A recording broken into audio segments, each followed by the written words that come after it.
Bem, pessoal, falar de risco anestésico, né? Porque é muito comum o paciente passar por uma neurocirurgia, né? Ele procura a gente, né? Descobre uma doença cirúrgica que o neurocirurgião precisa abordar, eu vou abordar o paciente, e aí, durante essa explicação do que vai fazer, eu falo que é necessário passar pelo anestesista e vai fazer o risco anestésico, né? Vamos lá para vocês entenderem. Quando você descobre a doença, pode ser um tumor cerebral, pode ser um problema na coluna, né? Pode ser uma metástase, o que quer que seja, né? Na cabeça da gente médico, a gente hierarquia. Tem uma hierarquia. Como assim? Existem doenças que elas são urgências, então elas são prioridade máxima com risco de vida iminente no paciente, e você vai fazer independente dos resultados que você encontrar no risco cirúrgico, risco cardiológico, no risco anestésico, né?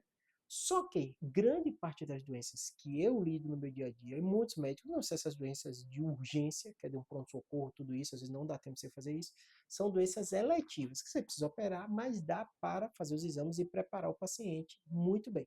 Porque o seu resultado cirúrgico não é só o que você fez na cirurgia, a condição clínica do paciente. Às vezes o paciente não entende, mas tipo assim, a cicatrização tem relação com a glicemia, com a pressão, colesterol, todas essas doenças, a própria obesidade, elas podem interferir. Sua cicatrização cirúrgica, as intercorrências, o risco de sangramento, tudo isso. Por isso que quando é possível o paciente ser preparado para a cirurgia, é muito melhor.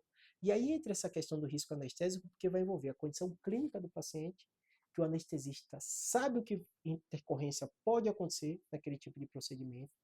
Muitas vezes ele tem essa conversa também com o cardiologista do risco cardiológico para ver como estabilizar esses pacientes.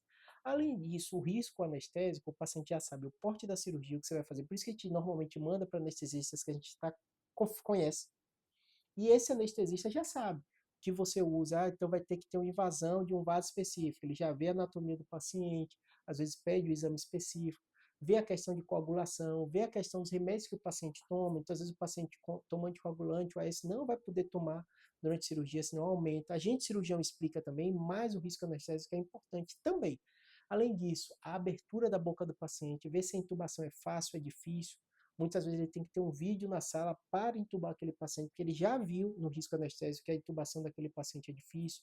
Às vezes ele olha o paciente e sabe que os acessos venosos são difíceis, então ele pede um ultrassom, pede, já está preparado para aquela condição clínica do paciente. Sabe o remédio que toma, sabe se a pressão está alta ou não, está compensado ou não, então ele deixa tudo isso assim. O risco anestésico é essencial.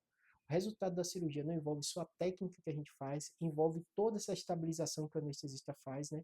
E a preparação para as possíveis complicações. Toda cirurgia tem risco. Mas quando a gente fala isso, dá uma ideia que é assim, toda cirurgia tem risco, negócio amplo não. Toda cirurgia tem risco, mas cada tipo de cirurgia e cada paciente tem um risco diferente. Então, personalizar esse tipo de risco, esse tipo de cirurgia, esse tipo de paciente, deixar ele o mais estável possível, com risco anestésico é muito bom. Então, por isso que a gente, cirurgião, fala o tempo todo de anestesista, explica o paciente, pede para passar com anestesia específico, ou faz anestesia com anestesia específico, né, com um grupo específico que você já conhece. Você já sabe, ele te conhece e sabe essas rotinas que a gente faz no intraoperatório, tá bom? Espero ter ajudado. Qualquer dúvida, deixa aqui nos comentários que eu tento fazer vídeo respondendo. Abraço.